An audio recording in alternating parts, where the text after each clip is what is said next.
ఇక్కడ work energy theorem ఇంటర్మీడియట్లో 8 marks క్వశ్చన్లో one of the most important question అనేది work energy theorem. Work energy theorem కూడా మనకు మ్యాక్సిమం ఇచ్చే ఛాన్సెస్ ఉంటాయి ఫైనల్ ఎగ్జామ్స్లో. సో వర్క్ ఎనర్జీ థీరం అంటే ఫస్ట్ ఆఫ్ ఆల్ వర్క్ అంటే ఏంటి, ఎనర్జీ అంటే ఏంటి, తర్వాత వర్క్ ఎనర్జీ థీరం అంటే ఏంటి, వన్ బై వన్ డిస్కస్ చేద్దాం. ఫస్ట్ ఆఫ్ ఆల్ వర్క్ అంటే ఏంటంటే the product of force component in the direction of displacement and the magnitude of the displacement is called work అనమాట.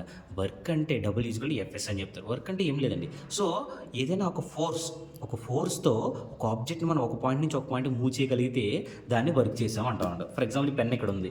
ఈ పెన్ని ఇక్కడ నుంచి నేను చేతితో ఫోర్స్ ఉపయోగించి ఈ పొజిషన్ తీసుకెళ్ళా అంటే ఈ పొజిషన్ ఉన్న పెన్ అనేది ఈ పొజిషన్కి వెళ్ళింది అంటే దీనికి డిస్ప్లేస్మెంట్ జరిగింది. దేనివల్ల జరిగింది, నేను ఫోర్స్ అప్లై చేయడం వల్ల జరిగింది. సో దాన్నే వర్క్ అంటారనమాట. సో ఫోర్స్ అప్లై చేయడం వల్ల కొంత డిస్ప్లేస్మెంట్ జరిగితే దాన్నే వర్క్ అంటారు. డబుల్ ఈజ్ కూడా ఎఫ్ఎస్. ఓకేనా.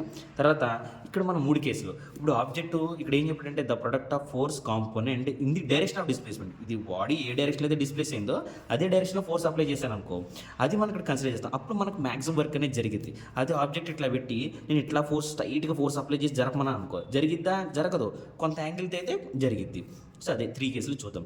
డబుల్ ఈజ్ కూడా ఎఫ్ఎస్ కాస్ థీటా. ఎప్పుడైనా కొంత యాంగిల్తో కనుక మనం ఫోర్స్ అప్లై చేస్తే ఏం జరిగింది, theta is equal to 0. For example object ఉన్న సైడే మనం కూడా ఫోర్స్ అప్లై చేసాం అనుకో, అప్పుడు యాంగిల్ అనేది 0 అయిపోతుంది. Double equal FS cos theta. Cos theta ప్లేస్లో 0 పెట్టుకున్నాం అనుకో, కాస్ 0 ఎంత 1 అవుతుంది. కాస్ 0 1 అయితే ఎఫ్ఎస్ అవుతుంది. ఎఫ్ఎస్ ఇంటూ 1 ఎఫ్ఎస్ అయితే అది పాజిటివ్ వర్క్. ఆబ్జెక్ట్ ఇటు సైడ్ అయితే మూవ్ అయిందో అటు సైడే ఫోర్స్ అప్లై చేస్తే అది పాజిటివ్ వర్క్. అదే ఆబ్జెక్ట్కి 90 డిగ్రీస్, దీనికి 90 డిగ్రీస్లో మనం ఫోర్స్ అప్లై చేస్తే కాస్ 90 ఎంత 0 ఇంటూ ఎనీథింగ్ 0, అది 0 వర్క్ అయిపోతుంది. అంటే ఫోర్స్ ఎప్పుడైనా నార్మల్గా అప్లై చేస్తే 90 డిగ్రీస్లో అప్లై చేస్తే వర్క్ అనేది జరగదని చెప్తున్నాడు. తర్వాత డబ్ల్యూ ఈక్వల్ ఎఫ్ఎస్ అంటే కాస్ 180 అనమాట. ద ఆబ్జెక్ట్ ఇటు మూవ్ అవుతూ ఉంటే దీనికి ఆపోజిట్ సైడ్లో మనం ఫోర్స్ అప్లై చేస్తే ఏమైందంటే కాస్ 180 నెగిటివ్ సైన్ అయింది. అప్పుడు నెగిటివ్ వర్క్ అనేది జరిగింది అనమాట. ఓకేనా. ఇది వర్క్. తర్వాత కెనెటిక్ ఎనర్జీ మనకి వర్క్ డిస్కస్ చేసాం. తర్వాత కెనెటిక్ ఎనర్జీ అంటే ఏంటో డిస్కస్ చేసాం. తర్వాత వర్క్ ఎనర్జీ థీరం గురించి చెప్తాను అనమాట. Kinetic energy the energy possessed by the which of it's motion is called kinetic energy. మనకి 2 ఎనర్జీస్ ఉంటాయి, kinetic energy and potential energy అనేవి 2 ఉంటాయి అనమాట. పొటెన్షియల్ ఎనర్జీ ఏం చెప్తాడంటే ఏదైనా ఒక ఆబ్జెక్టు దాని యొక్క పొజిషన్ నుంచి వేరే పొజిషన్కి చేంజ్ అయింది అనుకో, అంటే ఈ హైట్ నుంచి ఈ హైట్కి వచ్చింది అనుకో, అక్కడ మనకు పొటెన్షియల్ ఎనర్జీ ఎంజీహెచ్ అని చెప్తాం. బట్ కెనెటిక్ ఎనర్జీ అంటే ఏం చెప్తే ఏదైనా ఆబ్జెక్ట్ మోషన్లో ఉన్నప్పుడు దాంట్లో కెనెటిక్ ఎనర్జీ జనరేట్ అవుతుంది అని చెప్తున్నాను అనమాట. ఎనర్జీ పొసెసర్ అంటే పుట్టింది by the which of it's motion, అది మోషన్లో ఉన్నప్పుడు ఎనర్జీ జనరేట్ అవడాన్ని కెనెటిక్ ఎనర్జీ అని చెప్తారు అనమాట. దానికి ½ mv² అనే ఫార్ములా. మూవ్ అయిన ప్రతి బాడీకి కెనెటిక్ ఎనర్జీ ఉంటుంది. All moving bodies contains kinetic energy. మనకి వర్క్ అంటే ఏంటో డిస్కస్ చేసాం, కెనెటిక్ ఎనర్జీ అంటే ఏంటో డిస్కస్ చేసాం. సో ఇప్పుడు వర్క్ ఎనర్జీ థీరం గురించి మనం మాట్లాడదాం. వర్క్ ఎనర్జీ థీరం గురించి మనం మాట్లాడాలి అంటే వర్క్ ఎనర్జీ థీరం డెఫినేషన్ ఏం చెప్తుందంటే work done by the variable forces is always equal to the change in kinetic energy of the body. Okay. అంటే ఇప్పుడు మనకి ఎగ్జాంపుల్ తీసుకున్నట్లయితే కనుక work done by the variable forces, different forces వల్ల is always equal to changing kinetic energy. Okay. ఇన్ని forces వల్ల work జరిగినా కానీ అది యొక్క కెనెటిక్ ఎనర్జీలో ఒక చేంజ్కి ఈక్వల్ అనమాట. వర్క్ అనేది ఏంటంటే ఫైనల్గా ఏం చెప్తాడు, వర్క్ అనేది దేనికి ఈక్వల్ అంటే దాంట్లో వచ్చిన కెనెటిక్ ఎనర్జీ యొక్క చేంజ్కి ఈక్వల్ అంట. ఫర్ ఎగ్జాంపుల్ ఇది ఒక బాడీ అండి.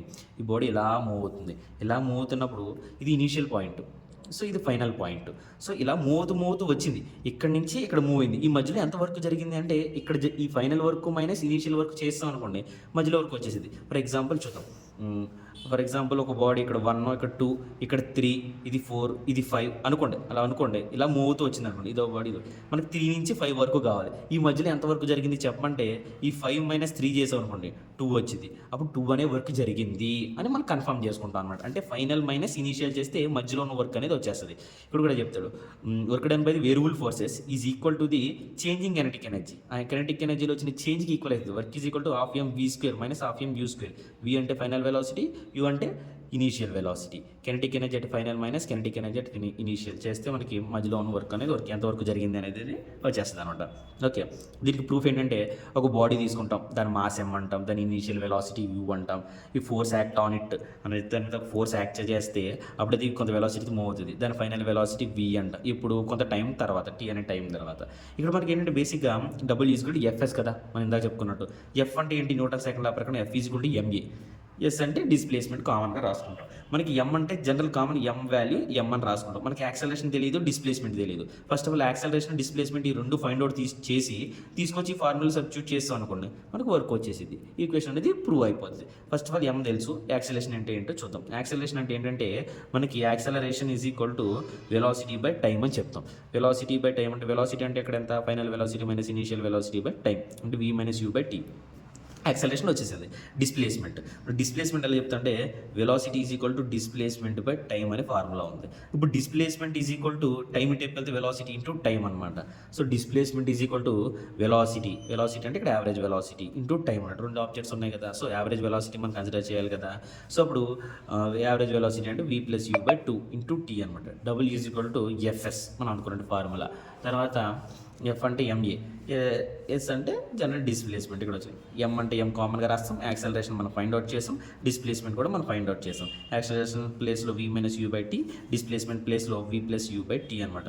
ఇక్కడ టీ క్యాన్సిల్ అయిపోద్ది. ఈ 2 అనేది ముందుకు రాసుకుంటాం, 1/2 కింద కన్సిడర్ చేస్తాం. కన్సిడర్ చేసినప్పుడు M common A minus B into A plus బిలా ఉంది. A minus B into A plus B అంటే A square minus B square, v square minus U square కింద రాసుకుంటాం అనమాట. అప్పుడు మల్టిప్లై చేస్తే half M v square minus half M U square అవుతుంది. అప్పుడు వర్క్ అవుతుంది. సో మనకి ఇక్కడ వర్క్ అనేది ఏంటి అంటే వర్క్ నుంచి అది డెరైవ్ చేస్తాం. వర్క్ అంటే half M v square minus half M U square అని మనం ఈక్వేషన్లో చెప్పాం, డెఫినేషన్లో చెప్పాం. దాన్ని మనం ఇక్కడ ప్రూవ్ చేసాం అనమాట.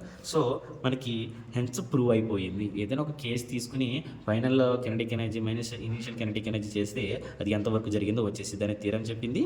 మనం ఒక కేసు తీసుకుని ప్రూవ్ చేసాము, హెన్స్ ప్రూవ్ అయిపోయింది. ఇదే వర్క్ ఎనర్జీ థీరం. వర్క్ అంటే డిస్కస్ చేసాం, ఎనర్జీ అంటే డిస్కస్ చేసాం. వర్క్ ఎనర్జీ థీరం అంటే మనం ఏంటో చూసాం అనమాట. దీన్ని యాజ్ టీజ్ రాస్తే మనకి 8 మార్క్స్ అనేవి కంపల్సరీ వేసే అవకాశం అనేది ఉంటుంది. కంపల్సరీ కదా, మ్యాక్సిమం 8 మార్క్స్కి 8 మార్క్స్ పడిపోవాల్సిందే సేమ్ ఇట్లా రాస్తే.